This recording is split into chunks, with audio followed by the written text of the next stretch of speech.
Hello, and welcome to the Gears of War Emergence fan project. In this video, I'll be doing a walkthrough of character creation. Chances are this video will be longer than the rest that has been produced so far, so feel free to pause the video if you're following along creating your own character. So, character creation.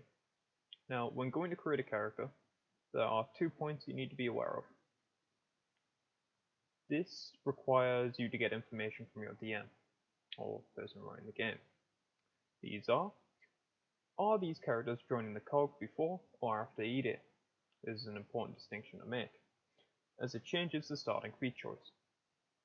So if a character is joining the cog military before E-Day, the level 1 bonus will be a universal feat, allowing for a feat choice from any type.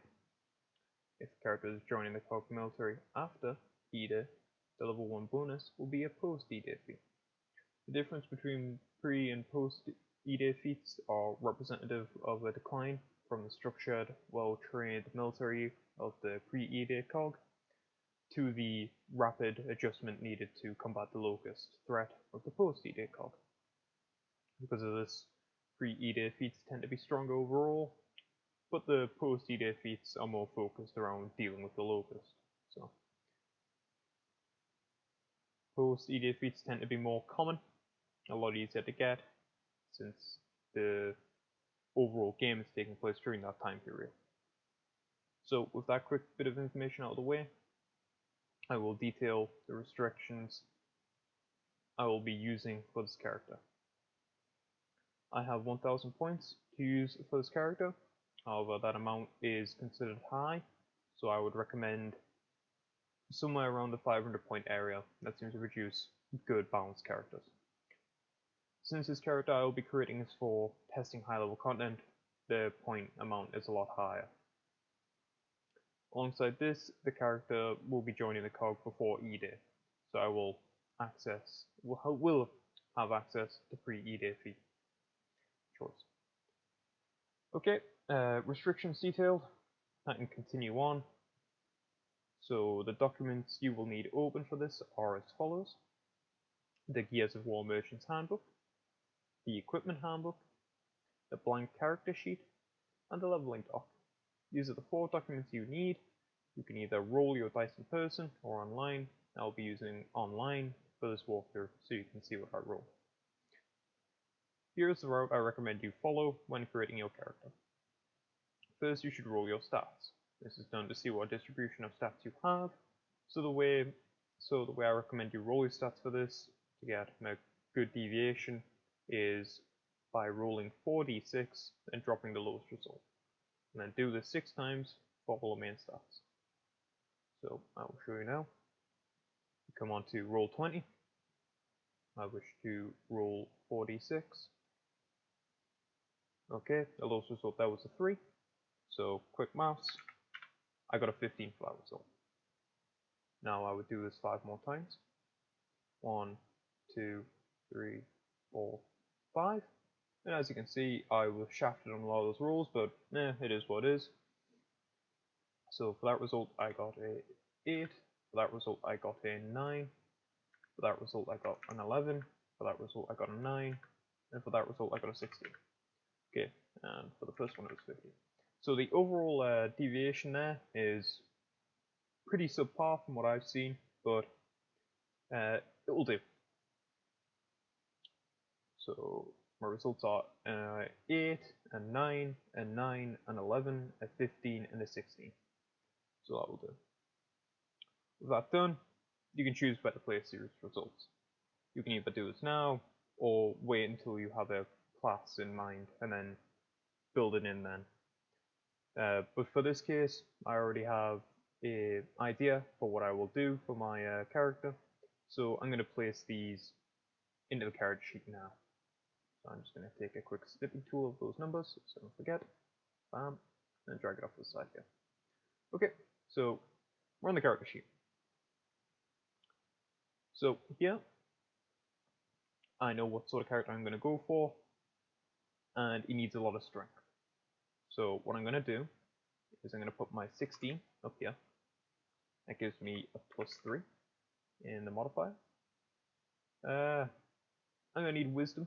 I'm going to need that, so I'm going to put that point in there.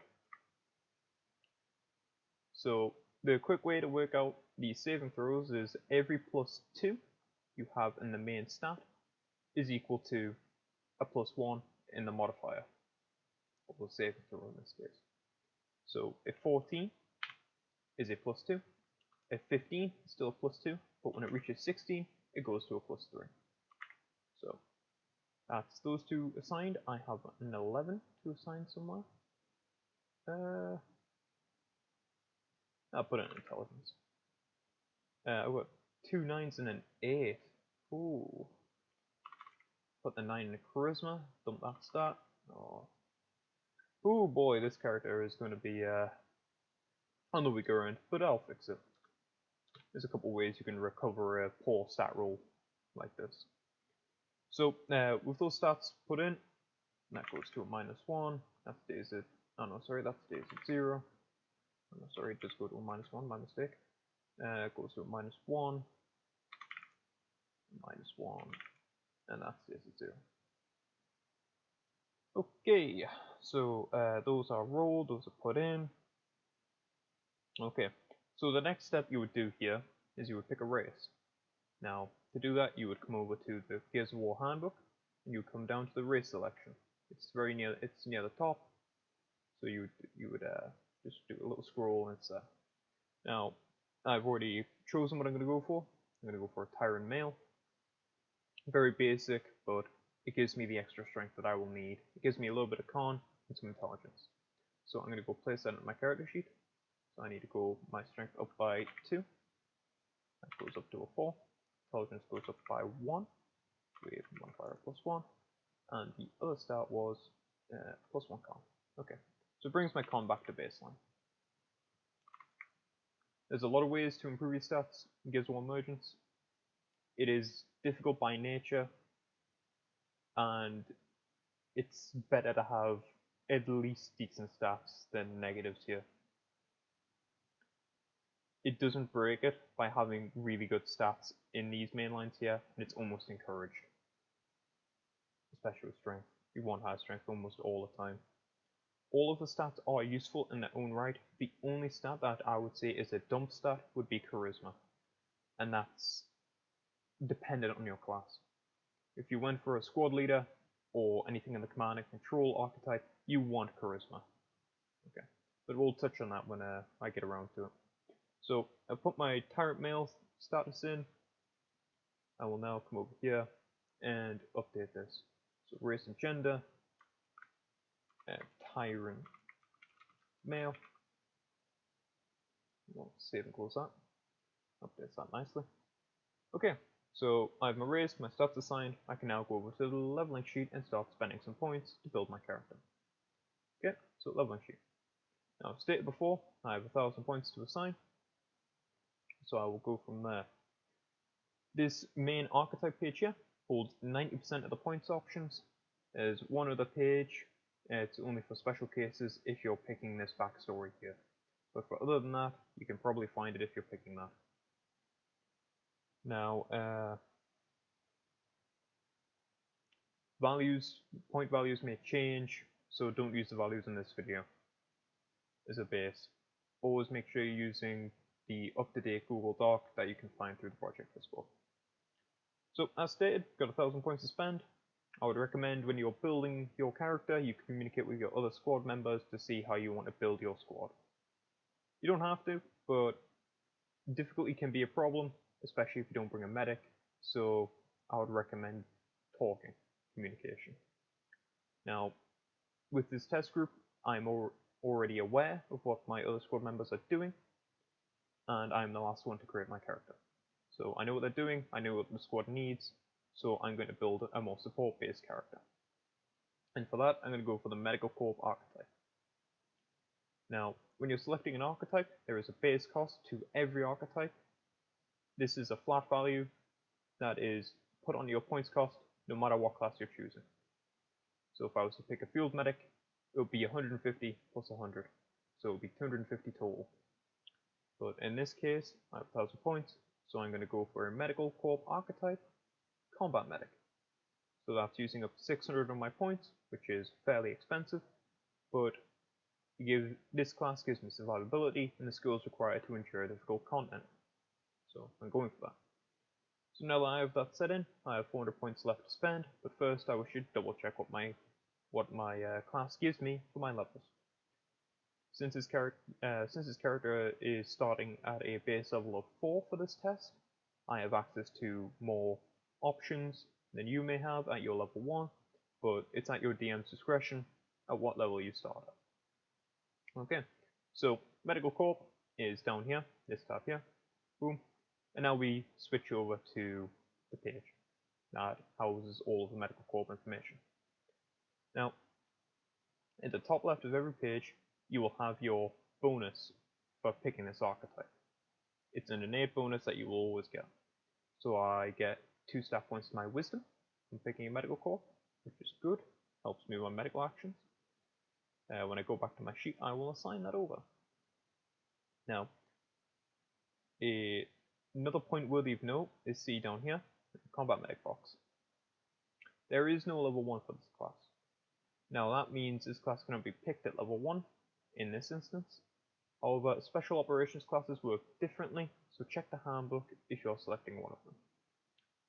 Coming up to the top right of the sheet here, you can see the starting bonus and equipment for each class.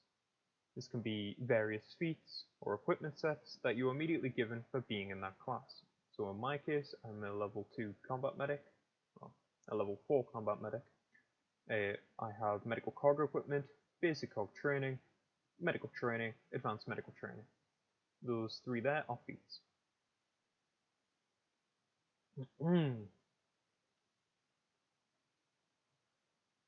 Okay, that's everything I need to double check from the medic stuff.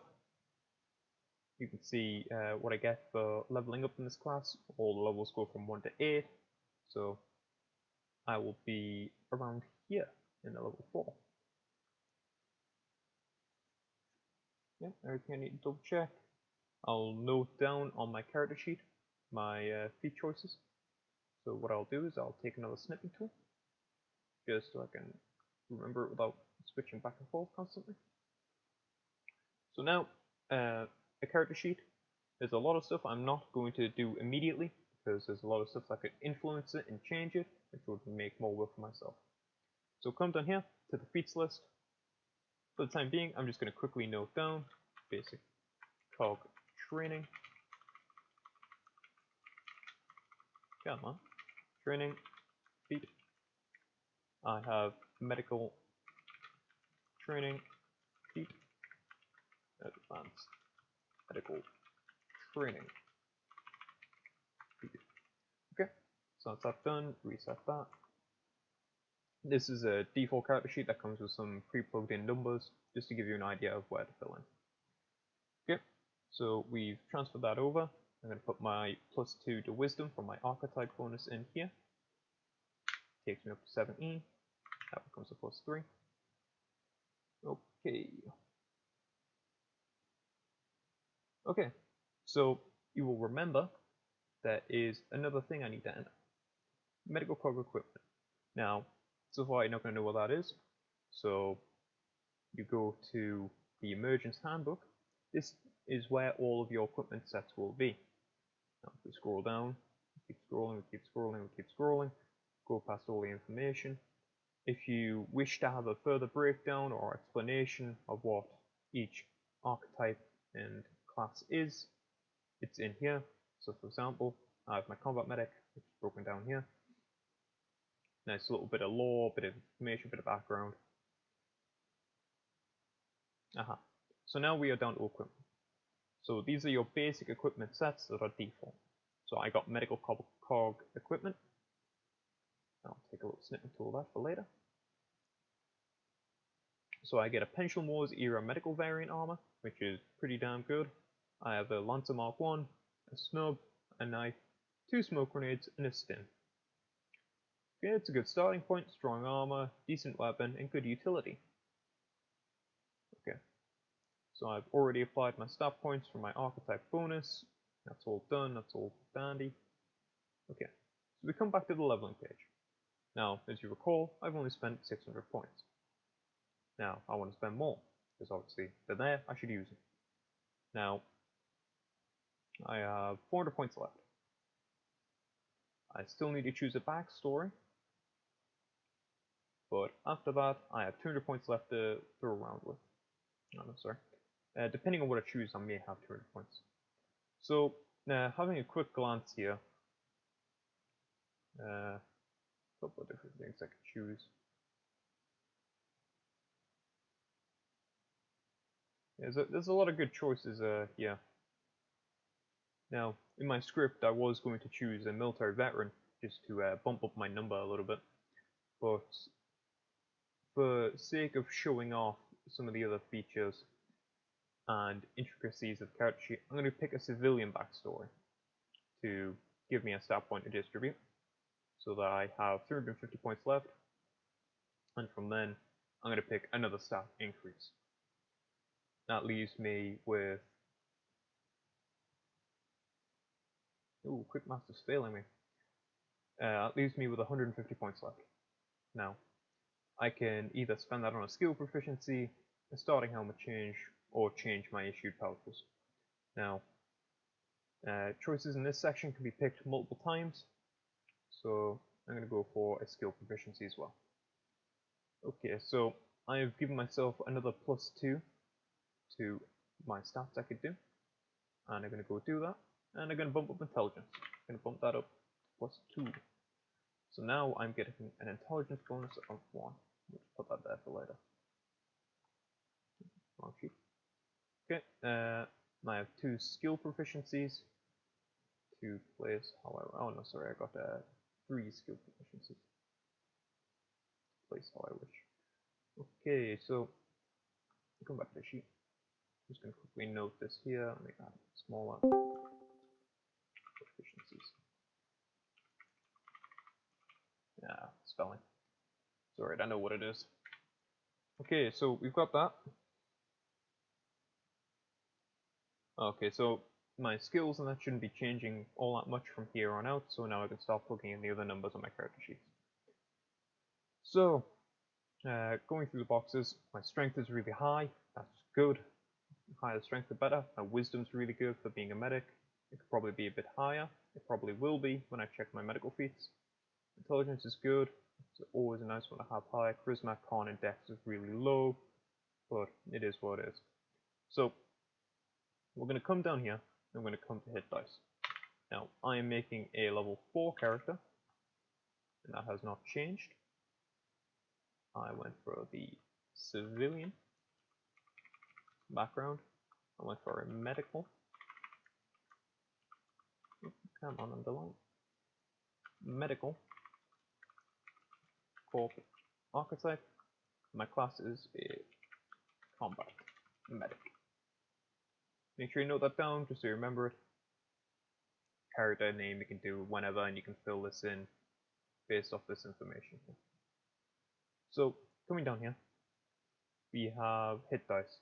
Now, hit dice, when you're doing your first level, you can either pick 6, because all hit dice go off a d12. So you can either pick to take 6 HP for your first hit dice, or you can gamble it. Now, I'm not going to gamble it, because I don't have a high enough con to make it worth it if I do score. So I'm going to put a 6 in, and a 6 in here. Now I have 3 more hit dice that I can roll to make my hit point maximum. So I'm going to come back over to roll 20. I'm going to roll 3d12.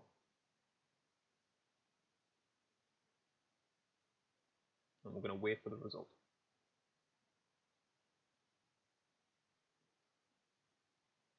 Okay, I got 20. Okay, so for this character's sake, he's probably going to die. He's going to live a long and fruitful life. So we've got my hit points.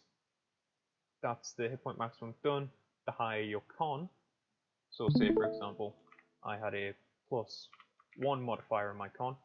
I would add 1 to every hit dice roll. So I roll 4, I would add on an additional 4. Now I'm not a little cheater, so I'm gonna put that back to where it was. Okay, so I'll start explaining some of the other stuff in here. So we got your armor class. That is how hard to hit, how difficult you are to hit. Your armor reduction. How good your armor is at protecting you from the incoming projectiles, or potentially other deadly things. Wearing a helmet. Now, wearing a helmet is usually a good idea. Unless you're a squad leader that requires your face to be seen, or you're trying to have a higher perception score. In my case, my character is never taking their helmet off because I do not have faith that there's not a sniper around the corner, so he's going to be keeping his helmet on, and I'm going to keep it as yes. If you are having a printed off character sheet, you know, it's to change the background to white, and then you just circle whichever one you're currently using. Now, passive perception. This goes off your wisdom score. Just going to double check, because I'm uncertain, because this game's gotten quite large now. I would like to double check, so I hit Control F. I come down to here, and I will see passive perception score improves by 1 per 1 modifier. So as you can see there, I almost made a mistake. So we come back, it's alright. I have a +3 modifier, goes up by 3. I'm wearing a helmet, so it goes down by 1. So I have a passive perception score of 12.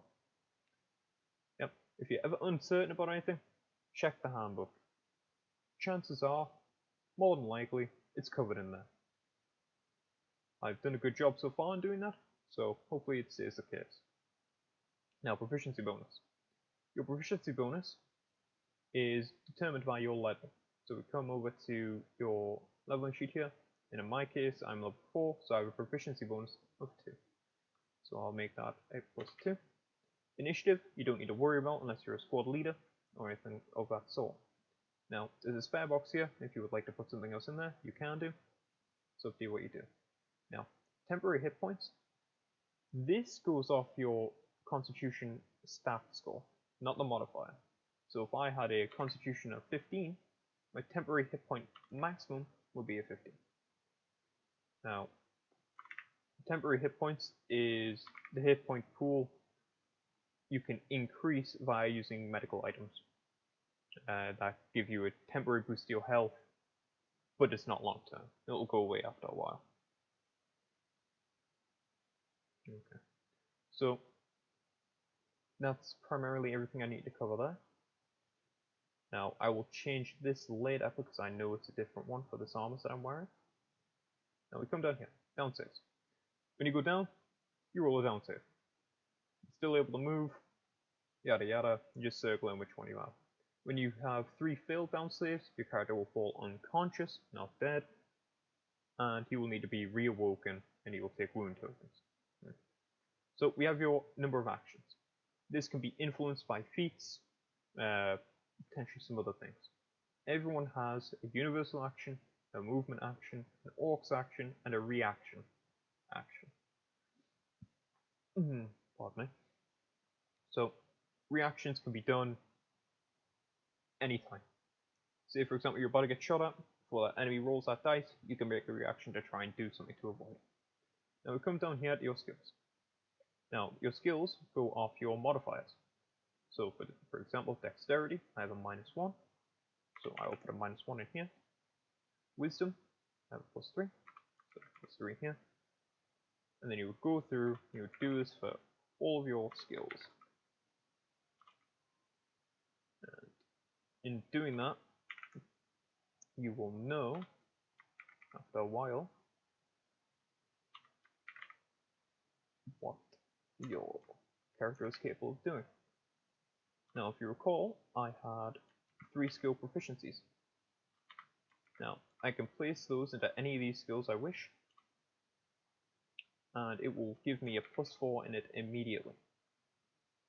And I will then be classed as proficient in that skill, and I can now apply my proficiency bonus and intelligence bonus onto it to make it even better. So it's very useful to be proficient in your skills that you like to use. I'm going through these, I'm almost done. So dex -1, dex -1. Now, for instances where your armor may affect your stealth or whatever, a little handy dandy thing to do is put a slash. I apologize for the Discord notifications. Put a handy dandy little slash, and then type in the other number. It's going to be a bit lower than -5, I'd imagine, due to my armor, but it's a good thing to do if your stats can change depending on what armor you're wearing. Now, wisdom +3. You can do this with any skill you want. It's essentially just a blank text box. Nothing special. +2. Ground vehicle handling -1. Gonna crash the car, and he's gonna crash. Oh no, he might not fly a heli. Okay, so we have 3 skill proficiencies. Now, before I input these, I want to go double check what I get from my combat medic stuff. So, if you recall, I got basic health training, medical training, and advanced medical training feat. So, now I come over to the leveling sheet.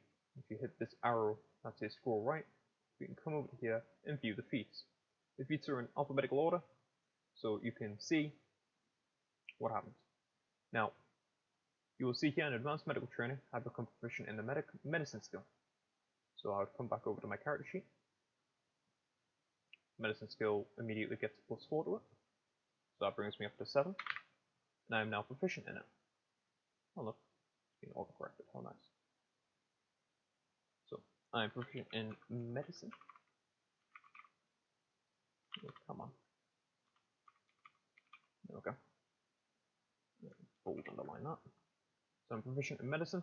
Let's see if there's anything else I need to immediately note down. What you can also do, if you want to be a smooth operator, is that. Now you will discover all of my little spelling mistakes I've left in there to annoy people. Totally because I can't spell. You can do this, that way you can see at a glance in your character sheet without having to switch back and forth what each feat does. Now, I would recommend doing this for every feat that you could do, you could pick up. I'm just doing this as an example. Since I'll be using this sheet, I know what most of these do in anyway. Now we come down to your medical training. A lot of feats can have requirements or restrictions or a key node. So for example, the combat role, the pre-EDA edition, needs a 1 in acrobatics, so I couldn't take that and use it. And since I'm not a commando, I can't take commando training, that sort of thing. So coming further down, we have medical training. Now, some nice stuff in there. It's very good to be trained in medical, even if you're just investing the 1 feat into it. Okay. Right, so we have that done. We're going to go back and we're going to sort out the skill proficiencies. So, what skills would I like to be proficient in? Well, I like to know when I'm about to get shot at, so we're going to up my perception. I'm going to boop that down to 2. What else would be good to be proficient in?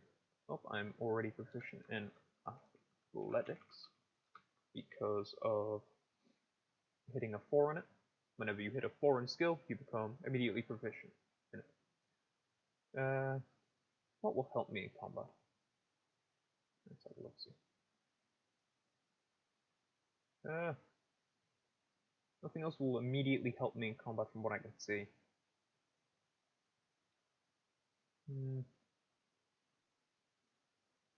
Okay, so I have 2 more proficiencies. I don't know where to spend them. What can I do?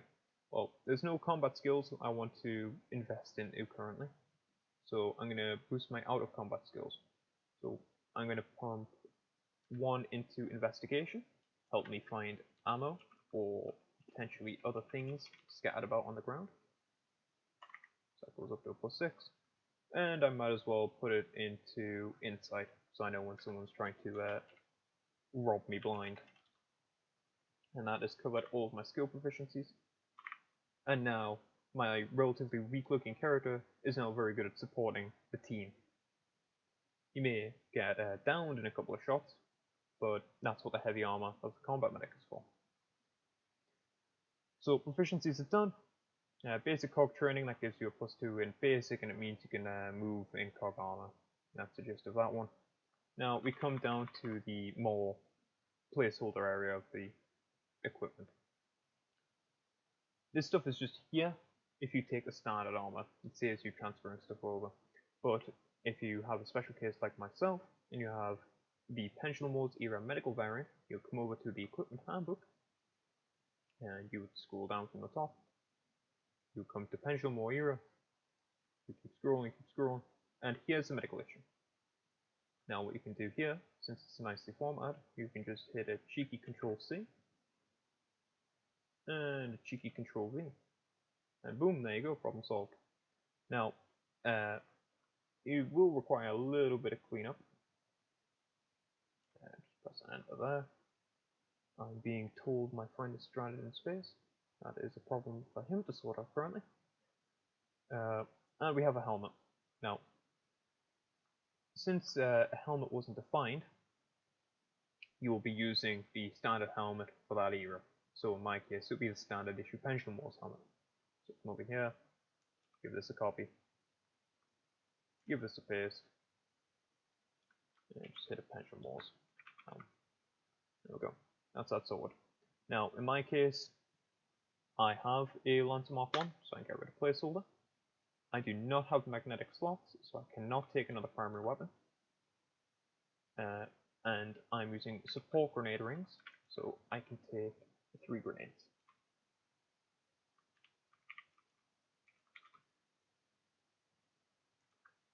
Boom, boom, boom.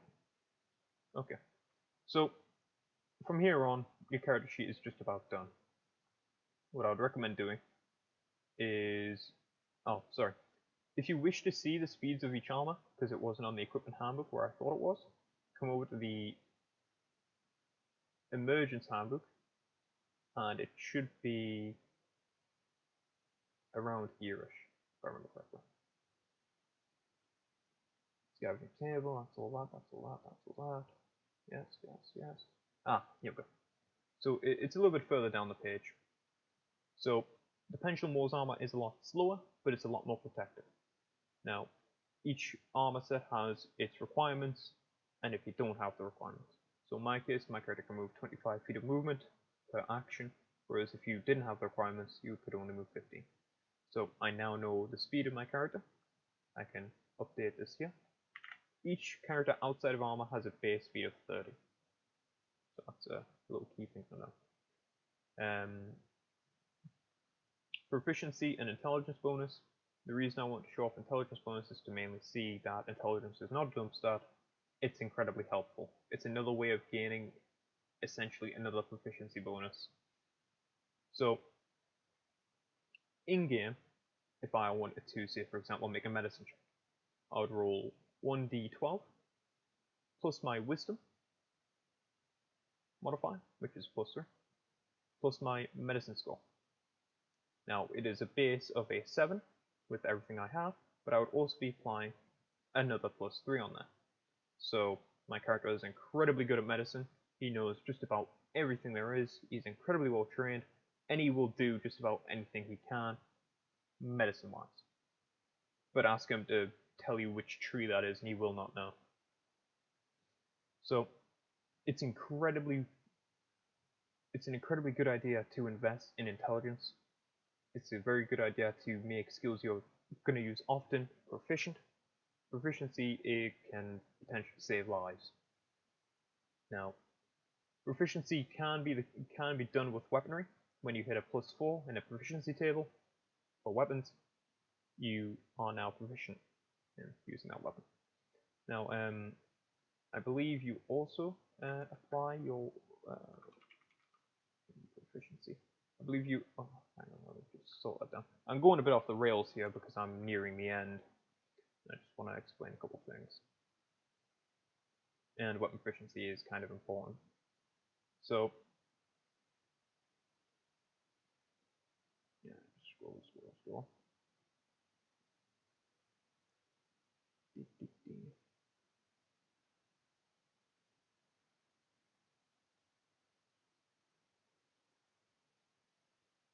Okay, yeah, just double checked. I don't believe you gain your proficiency or intelligence bonus when firing your weapon, because it goes off your dex, your weapon proficiency, and a d20 roll. Now, being proficient in a class of weaponry is a very good thing because that increases your 2-hit. Your proficiency bonus and intelligence bonus only applies to skills, not your weapon proficiency. I know it uses the same word, but it's not the same. It's a good idea to be proficient with these weaponries. A lot of feats could potentially open up different routes on how to use your weapons, that sort of thing. Okay, so I've yammered on long enough. I've updated this, I've updated this. I can now plug in this number here. That goes up to 4, that goes down to 13. Now it goes up to 14 because I'm wearing my helmet.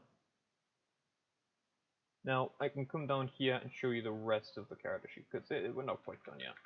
So on my sheets, I like to note down how many bursts per magazine my weapon has. You can do the number of shots, that sort of thing. But here's the main thing you want to keep track of: your belt pouches. Now, each armor set has a set number of pouches. Now, if you were observant, you may have seen when I was copying over the medical variant, we have 8 pouch slots. We have a large medkit case, we have 2 small medkit cases, like grenade rings, and 3 box magazines. Now, what I recommend doing is getting rid of this, because this is for the default armor, getting rid of that, and inserting some new tables. So for mine, I have 3 box magazines. They have 4 slots each, and they are used for holding mags.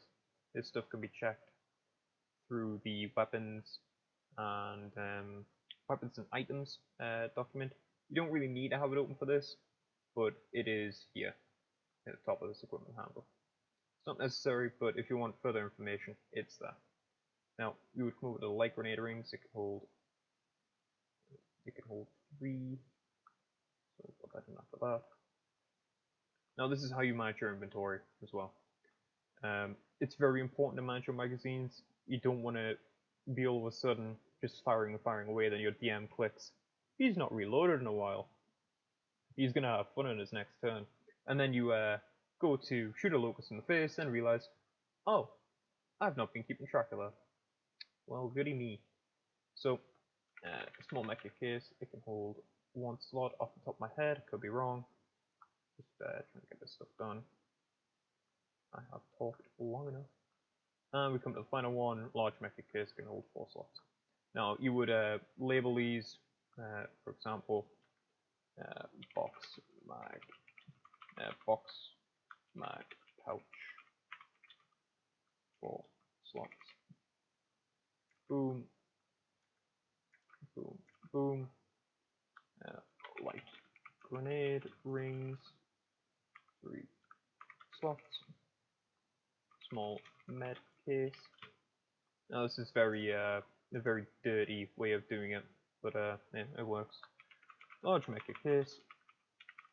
No, medkit, that's a new one. Medkit case. Now, that's your character sheet just about done there. Now, equipment and backpack. Now, not all armors get a backpack. Pendulum Wars armor do get a backpack. The newer armor doesn't. Backpacks allow you to carry a lot more equipment, a lot more spare magazines, a lot more spare ammo, that sort of thing. It's very useful to have, but it limits your firepower. If your Lancer jams, you only have your snub left. Whereas if you were running the other armor set, you could switch to another Lancer. Yeah, that sort of thing. It's a useful thing to be able to do. Now, don't take this character sheet as gospel. It has a few little errors here and there just because I'm rushing it, but for the most part it's correct. Now, the character sheet's done. If you didn't want to go any further than that, you don't have to. But you see, there is a little bit more. There's always a little bit more. Now, if you're not running GDA options, you do not need to go past this point, like on the character sheet, sorry. This is the GDA section. This is for all the number crunching, all the hardcore mechanics. This is all the special stuff. If your DM's not running them, don't worry about them. You are free to ignore these. So check your backpack. How many can they hold? Standard infantry backpack, 30 slots. Don't need to adjust that. That's good. 5, 10, 15, 20, 25, 30. Yep, that's all good. Now we come back to my character being level 4. So my boy's level 4. What does that do? I now have a level 4 bonus choice. I can choose to increase its stats by 2 points, 2 stats by 1 point, or I can take an additional post-E-Day feat. Now, in my case, I'm just going to... actually, let's have a look. Let's see what I can do.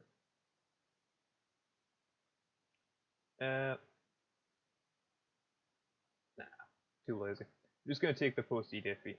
So, when you level up your character, you will see what bonus you get at that level. Now, leveling up your character may be done differently for your DM, whereas you could implement an XP system if you wish, but I'm primarily using a milestone system. If I feel like you've deserved a level up, chances are you're going to get a level up. So,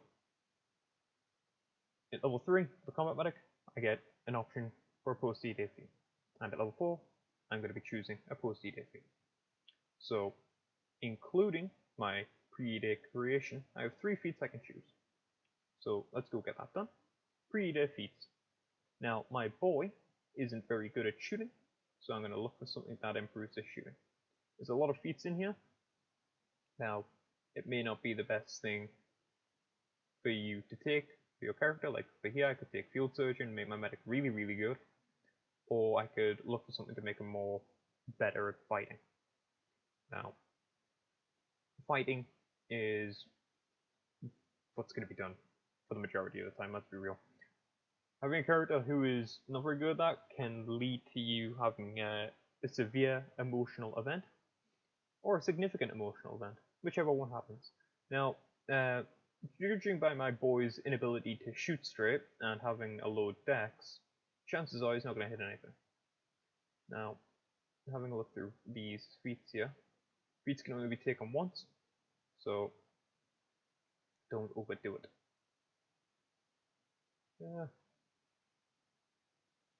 We'll take Concealing Screen. You may not be able to shoot, but smoke grenades are good. So we'll take the Concealing Screen pre-E-Day choice. So now I have 2 post-E-Day choices I can do. In reality, if this was my sheet, I would be copying these over to my sheet, so I know what it does off a quick glance. Now, post-E-Day feats. Once again, all in alphabetical order. Here is where you can make a lot of changes to your character. There's a lot of different stuff in here. You want to start using locust weapons? Be my guest. Take those feats. You want to run in and body slam someone? You can if you're a thrashball player. Now, a lot of these are very small, but they can have significant changes or synergies. Past the point of your character sheet being done, this is just me expanding if you were to pick a higher level. Now, having a look through here, there's nothing really jumping out at me that I want to immediately take. Now, I could be boosting my dex to get better at shooting. I could be doing this, I could be doing that. I could take a thrashball linebacker and just body slam people to death. That'd be funny. Well,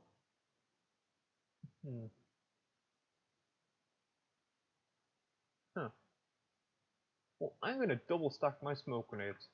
I'm gonna make it so if I throw a smoke grenade on you, you're not gonna die. And what else do I want?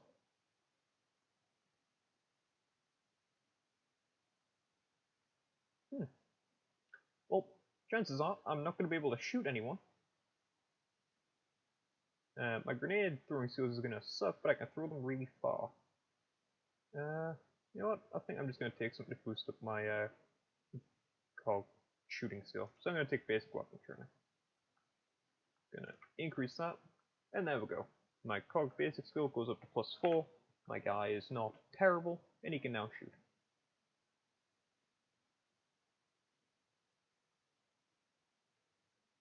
So that is that. Oh, but I do believe I did say a mistake earlier about that weapon efficiency thing.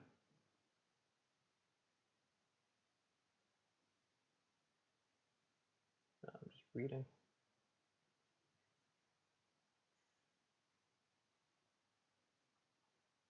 I need to double check my proficiency stuff. It's always something I seem to forget.